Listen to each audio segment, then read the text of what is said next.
No nanny ever lasted with the Millionaire's 6 twins, until a poor cleaning lady did the impossible. The sound of the front door slamming echoed through the estate like a gunshot, startling everyone. Another nanny had just quit. Sophie Bennett stood in the grand kitchen, her hands still dusted with flour, quietly watching through the window as the middle-aged woman rushed through the gates, suitcase in hand, like she was fleeing from a nightmare. "That's the 12th one," Mrs. Evelyn, the longtime housekeeper, muttered under her breath. Daniel Whitmore, owner of the estate, and a man trying to be both father and mother to his 6 young children, watched silently from his office upstairs. Ever since his wife, Natalie, passed away shortly after giving birth to sextuplets, Daniel's life had unraveled into a blur of sleepless nights and endless responsibility.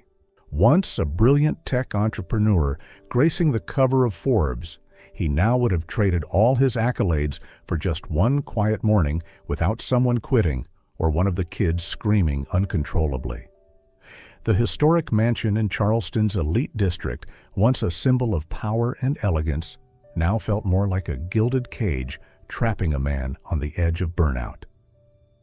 Down in the kitchen, Sophie quietly wiped her hands on her apron, eyes following the familiar scene she had watched repeat over and over for the past months. She had once dreamed of becoming a teacher. Her parents, humble workers from North Charleston, had sacrificed for years so she could attend college. But that dream shattered the day her father was injured in an accident. Sophie dropped out, becoming the family's sole breadwinner. Now she was just a housekeeper, quiet, invisible, in a house where children cried more than they laughed, and the adults were simply trying to survive. But even from the background, Sophie noticed everything. She listened, she observed, and she understood far more than anyone gave her credit for. And today, as that front door slammed shut once again, something inside Sophie shifted. The late afternoon sun filtered through the stained glass windows, casting warm light on the aged tile floors of the grand hallway. From the kitchen, Sophie could hear voices echoing through the estate's intercom system. Mrs. Evelyn's sharp tone laced with frustration. "Mr. Whitmore, this can't go on. Those children need discipline, not some wide-eyed girls thinking lullabies will solve everything." "They don't need boarding school," Daniel's voice responded, tired but firm. "They need someone who's really here." Sophie paused mid-wipe. She knew better than to eavesdrop, but sometimes truth only revealed itself in unguarded moments. Her grandmother used to say, "In rich houses, the walls have ears. In poor houses, the ears have walls." In this place, it felt like everything had eyes, too. She set the cloth down. Her heart beat faster. A thought surfaced, reckless, wild, but suddenly impossible to ignore. Wiping her hands on her apron, Sophie stepped out of the kitchen and walked into the main hall where Evelyn and Daniel stood mid-discussion. "Excuse me for interrupting," she said, voice soft but steady. "But if you'd allow it, I'd like to try caring for the children." Both heads turned, looking at her as if the vacuum cleaner had just asked to run the household.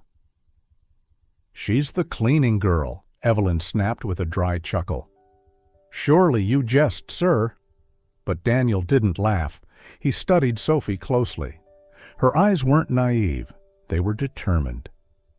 "You have experience with kids?" he asked. "I have 5 younger siblings. I helped raise them while my parents worked night shifts," Sophie answered, her voice trembling slightly, but her gaze never wavering. "They don't need another person barking orders," she continued. "They need someone who listens. They're not difficult. They're lonely." Daniel inhaled deeply. A hush fell over the grand hall. Then, quietly, he nodded. "All right, 2 weeks. Trial period." "Thank you, sir. I won't let you down," she replied, offering a small, tentative smile, the kind born not from confidence, but from hope that maybe, just maybe, her heart was finally leading her somewhere she belonged. The next morning, Sophie arrived earlier than usual. She no longer wore her housekeeping uniform, but instead chose a pair of dark jeans, a simple white blouse, and tied her hair back in a low bun. No one had asked her to change, but she needed this shift, for the children, and for herself. When she opened the door to the playroom, chaos greeted her like a gust of wind. Toys were everywhere, pillows on the floor, shirts hanging from lamps, and in the middle of it all were 6 screaming toddlers, Daniel's sextuplets in full meltdown mode. Sophie didn't yell, she didn't bark orders, she just took a deep breath, stepped into the storm, and knelt down to their level. "Good morning, little ones," she said softly but clearly. "Looks like someone's got a serious case of the hungry bellies, huh?" The wailing paused, just a bit, but enough for one of them, Ethan, the boldest, to peek up at her. Sophie smiled and began humming a lullaby her mother used to sing. Only this time she changed the words into a silly breakfast tune. "Wakey, wakey, sleepy head, time to eat some jam and bread." The sniffles turned into giggles. Within minutes, all 6, Ethan, Olivia, Max, Chris, Lily, and Ben, had circled around her, curious eyes and wary smiles. Without pushing, Sophie stood and offered her hand.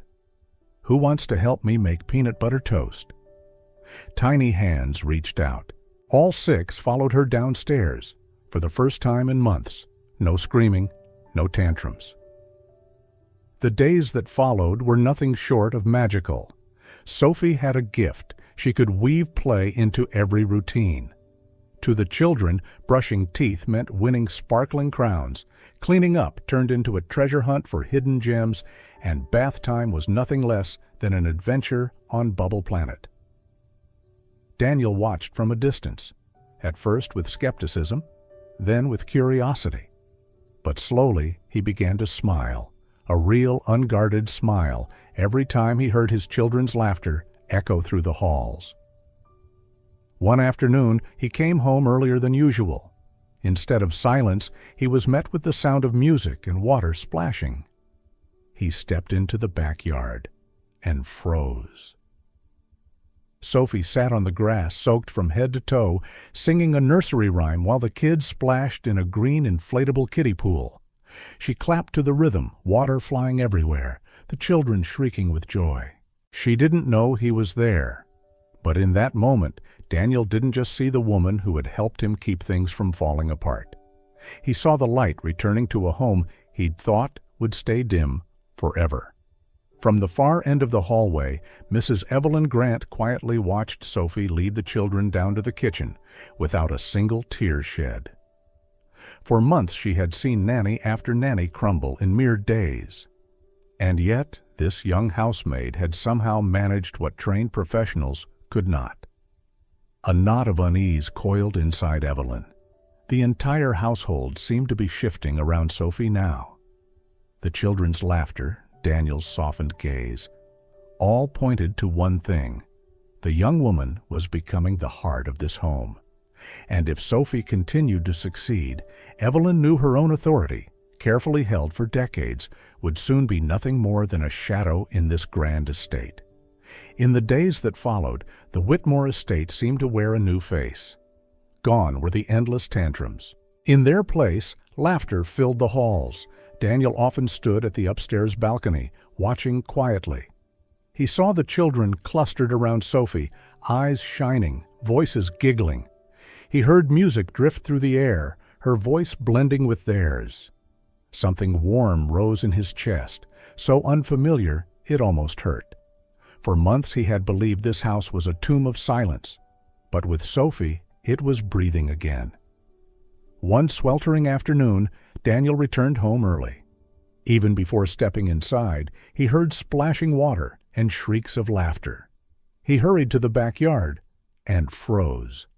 There was Sophie, hair dripping, t-shirt plastered to her skin, sitting on the grass beside a green inflatable kiddie pool. The children clapped and sang along as she splashed with them, sunlight bouncing off the water. When Ethan spotted him, the boy shouted, "Daddy! Daddy!" and ran barefoot, arms wide. For the first time in months, Daniel felt his son run toward him in pure joy. Sophie scrambled to her feet, embarrassed. "I'm so sorry. It was hot, and I thought—" "Don't apologize," Daniel cut in, voice rough with emotion. "This is perfect." In that moment, as laughter filled the fading light, Daniel realized his heart was stirring back to life. But Mrs. Evelyn Grant was not pleased. From an upstairs window, her face hardened. For years, she had been the one who ruled the rhythm of this house.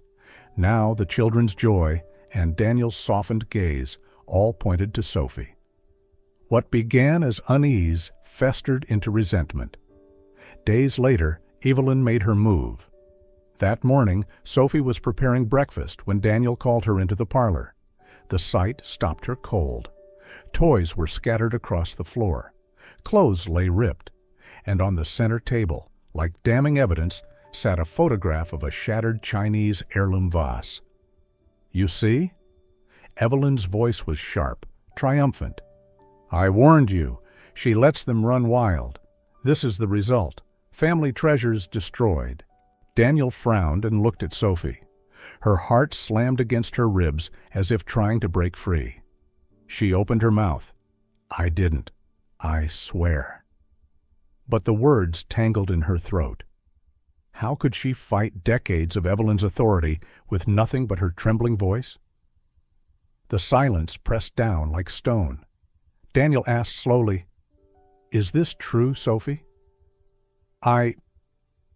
It wasn't. I didn't." Her voice faltered, caught in her throat. The coolness in his eyes cut deeper than any words. And then, small footsteps. The children stumbled in, hair tousled, still in pajamas. Ethan stepped forward, clutching his father's hand. "It wasn't Sophie!" Everyone stilled. Ethan's voice grew louder. "I saw it. Mrs. Evelyn broke the vase." Shock slammed into the room. Evelyn paled. "He's lying. They're children. They don't know what they saw." But Olivia piped up, voice trembling yet firm. "I saw it too. She slipped. The vase fell.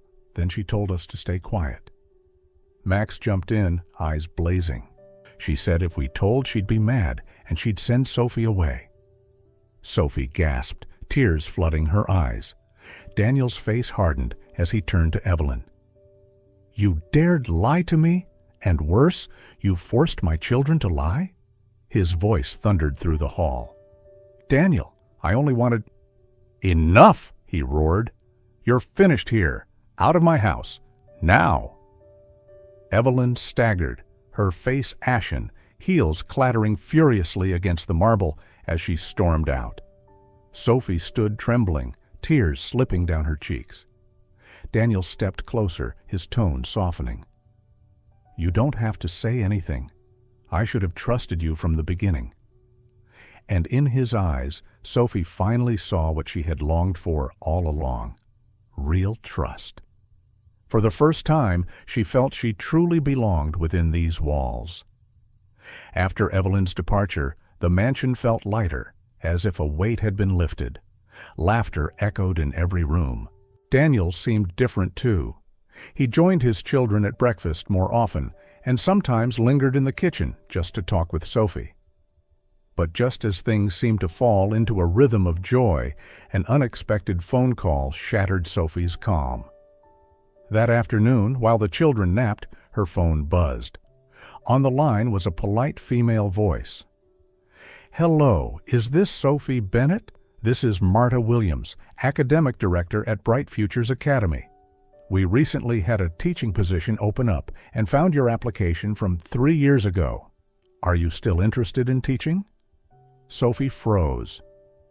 Bright Futures Academy, the prestigious school she had once dreamed of teaching at before her family's hardships forced her to give it up.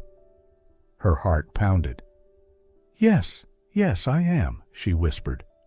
"Wonderful. Could you come for an interview tomorrow? The position begins next week." When the call ended, Sophie sank into a kitchen chair, joy mixed with anguish.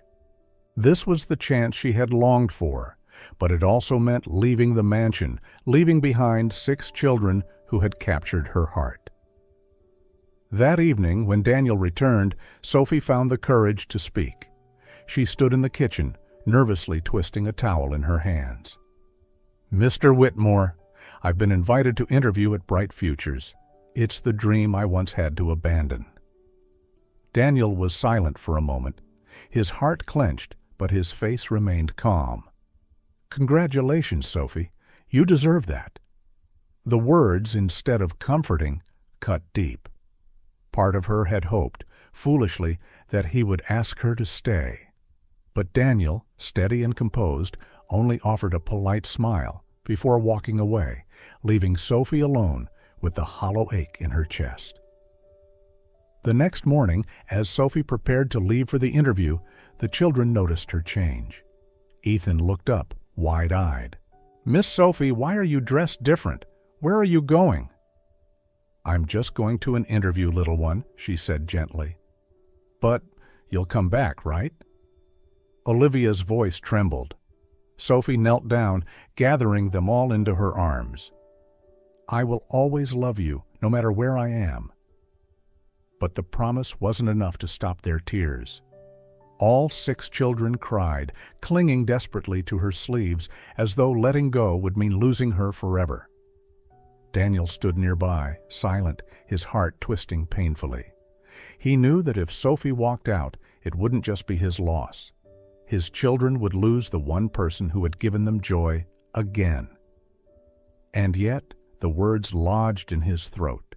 He couldn't bring himself to say what his heart was screaming, "Please stay." So Sophie walked out the door, leaving behind 6 sobbing children, and a man torn apart, paralyzed between duty and a love he had yet to name.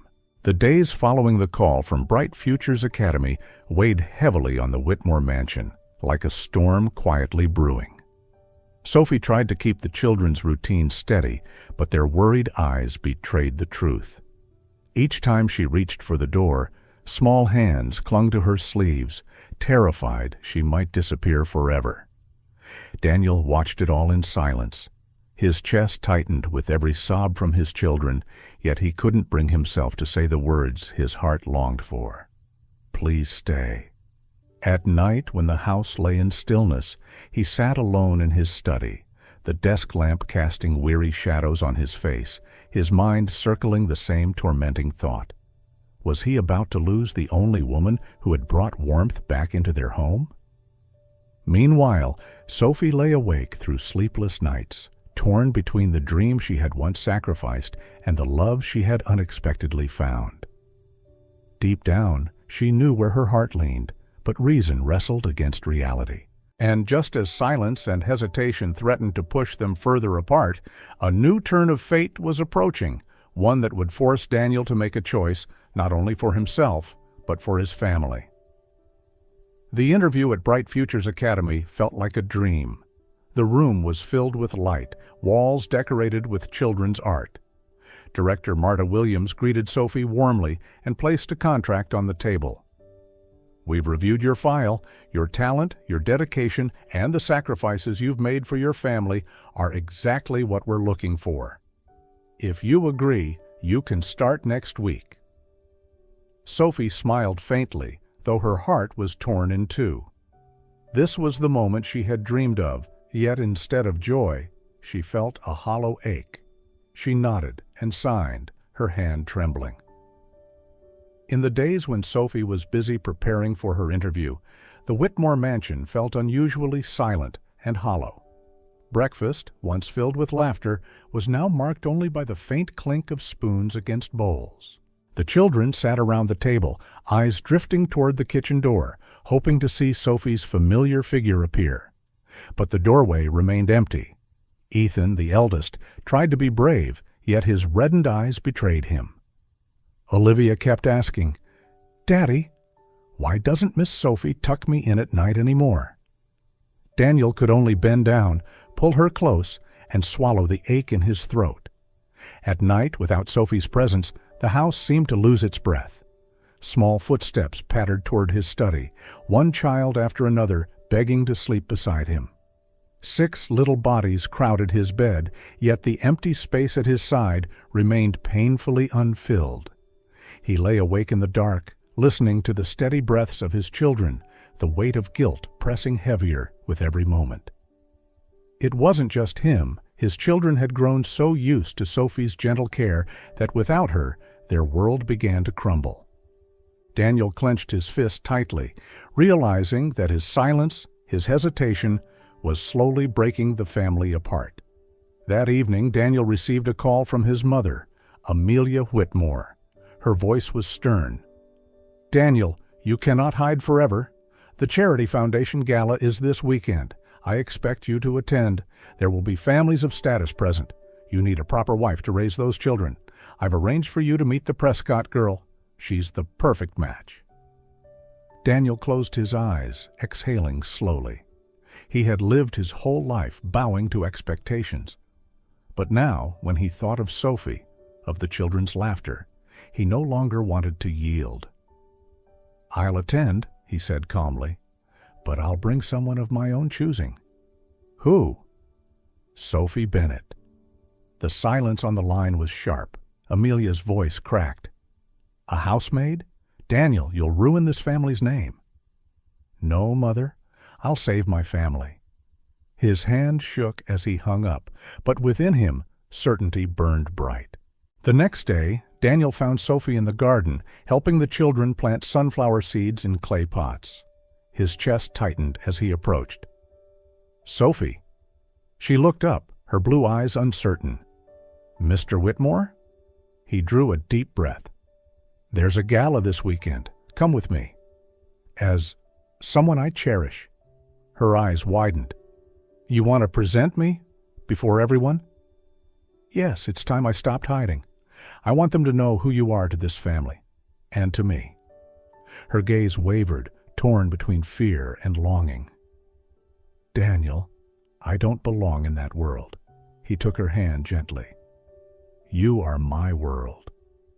The night of the gala arrived. The hotel glittered like a palace, chandeliers raining light across the marble floors. When Daniel entered, holding Sophie's hand firmly, all heads turned. Sophie wore a simple navy gown, her hair pinned in a neat bun, her face alight with both fear and resolve. Whispers rose like a storm. "Who is she?" "I heard she used to be a maid." "Daniel Whitmore brought—" "Her?" Sophie heard it all. Each word stabbed deep, but Daniel never let go. Instead, he held tighter, guiding her straight into the heart of the ballroom. As the orchestra played a gentle waltz, Daniel turned to her. "They're watching. Are you afraid?" Her lips trembled into a smile. Terrified. "Then just look at me." They danced. Awkward at first, but slowly, she let herself follow his lead. Step by step, the whispers faded, replaced by the rhythm of their hearts. Then suddenly, Daniel stopped mid-step. The music faltered, the dancers around them stumbling to a halt as every eye turned their way. In the hush, Daniel sank to one knee on the polished marble floor. Gasps broke through the silence as he drew out a small velvet box, the diamond within catching the light like a star. "Sophie Bennett," his voice carried across the hushed room. "You brought laughter back to my children and life back to me. Will you marry me?" Sophie froze, breath caught. Hundreds of eyes pressed down on her. But when she looked into Daniel's gaze, steady, unyielding, her tears spilled and her answer broke free. "Yes." Applause thundered through the ballroom, some genuine, some reluctant. But Daniel and Sophie didn't care. He slid the ring onto her finger, pulled her up, and kissed her under the blazing chandeliers. That night, they did more than dance. They declared their hearts, openly, boldly, against the weight of society. And for Sophie, for the first time, she no longer felt like an outsider. She was part of the Whitmore family, and nothing could change that. After the dazzling gala, Charleston buzzed with whispers. Some were shocked, others disapproving, but for Daniel and Sophie, nothing mattered except that they had chosen each other. The next morning, as soft sunlight streamed into the garden, Sophie sat by the window, the new ring on her finger catching the light. She knew it was time to make her final decision about the job at Bright Futures Academy. She lifted the phone and dialed Director Marta Williams. Her voice trembled slightly, yet her words carried strength. "Mrs. Williams, I'm deeply grateful for the chance to teach at such a prestigious school.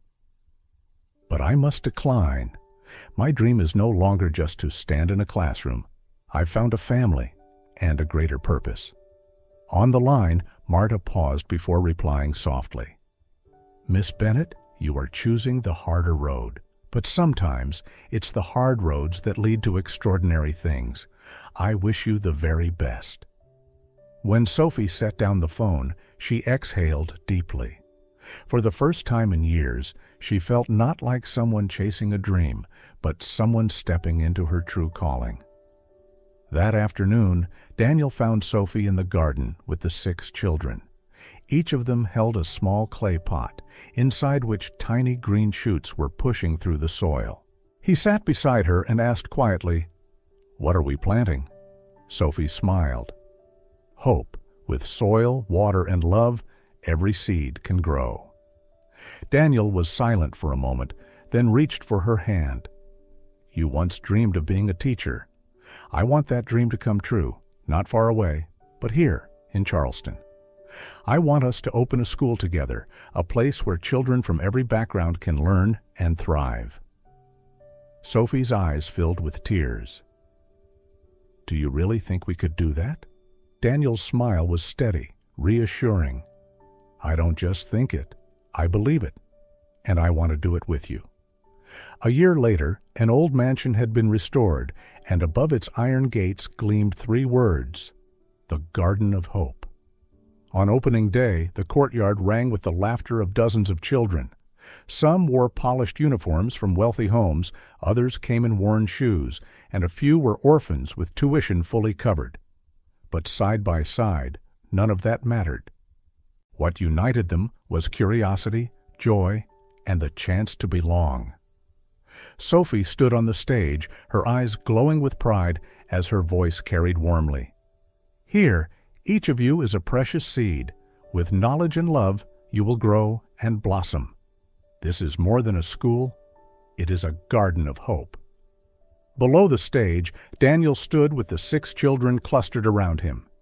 Ethan leaned up and whispered, "Daddy, is Miss Sophie the principal now?" Daniel bent down, smiling. "Yes, son, she's the heart of this school." The children's faces lit with joy, their pride in Sophie shining as bright as the morning sun. As the months passed, the Garden of Hope became a point of pride in Charleston. Sophie led as academic director, while Daniel provided the support and vision behind the scenes. The 6 Whitmore children flourished in this environment of love, learning not only academics, but also that a person's worth is not defined by where they come from, but by the kindness they give. One late afternoon, Sophie stood on the school porch beside Daniel, watching their children laugh and play with classmates from every walk of life. Leaning into his shoulder, she whispered, "See, Daniel, we didn't just find happiness for ourselves. We planted it for so many others." Daniel wrapped his arm around her, his smile radiant. "You're right. This is our fairy tale, and the best part, it's real." As time passed, the Garden of Hope became more than a school. It became the beating heart of a unique family. Daniel and Sophie were not just founders, but true companions, guiding each other through every challenge. The 6 children grew healthy and joyful, living proof that love could mend even the deepest wounds. Every afternoon, as laughter echoed across the schoolyard, Daniel often found himself watching Sophie quietly, his eyes filled with gratitude and a love that only deepened with time. He knew the moment had come to show her and the world that they were no longer just partners, no longer just 2 people bound by circumstance, but a real family. And for Sophie, in every smile, in every hand held tightly by the children, she felt her happiness was already whole. Yet there remained one final step to seal it forever. And so, in the very garden where love had first taken root, a new beginning awaited them. Their wedding day dawned on a radiant spring morning, sunlight spilling over Charleston's blooming gardens. Yet the ceremony did not take place in a grand cathedral or a lavish ballroom, but in the humble garden behind the Garden of Hope, the very spot where Sophie once sat, teaching the children to plant their first sunflower seeds. It was the ground that had witnessed the beginning of everything: sorrow, hope, and the first stirrings of love. Rows of white chairs lined the flower-strewn path. The 6 children darted about, brimming with excitement. Ethan and Olivia held hands, tossing petals into the air, while Max, Chris, Lily, and Ben took turns running up to hug Sophie, then dashing back to Daniel. They knew this day wasn't just about watching, it was about them too, the final piece that made their family whole.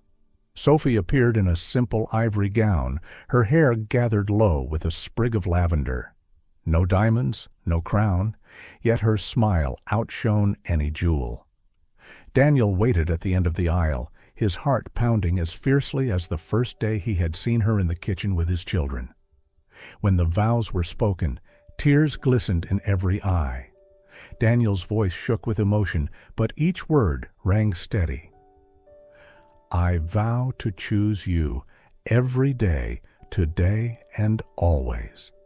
You brought laughter back to my children and to me. You are home." Sophie's tears fell, but her smile was radiant. "I vow to love you and the children with all that I am. I once thought happiness was a distant dream, but you and the children have shown me it is simply having someone to love and being loved in return." Applause thundered as they exchanged rings. The 6 children leapt up with cheers, wrapping their arms around both of them. "Now we're a real family," Olivia cried, sending ripples of laughter through the guests' tears. The reception was held right there in the schoolyard. The sunflowers planted a year earlier stretched tall and golden, silent witnesses to a journey from struggle to fulfillment. Students, parents, friends, even former skeptics smiled warmly as they watched a family not defined by society's perfection, but by its authenticity. The Garden of Hope grew to be more than a school. It became a symbol of love, fairness, and belief that every child deserved a chance. Local newspapers wrote, "This is the school where simple love changed an entire community." Didn't he? But for Sophie and Daniel, the truest reward was seeing children each morning racing through the gates, laughter filling the hallways, proof that their dream had blossomed. That night, after the last guest had gone, Sophie and Daniel sat together in the garden under the moonlight. The 6 children slept peacefully in the nearby room. Sophie leaned against his shoulder and whispered, "See? We never needed castles or titles. True happiness is just having a place filled with love and someone who sees your worth." Daniel held her close, his voice gentle but resolute. "And I will choose you, Sophie, every day for the rest of my life." From that day forward, their story lived on as proof of one timeless truth. True happiness has never been found in castles or crowns, but in the quiet courage of 2 hearts choosing each other, over doubts, over fear, every single day.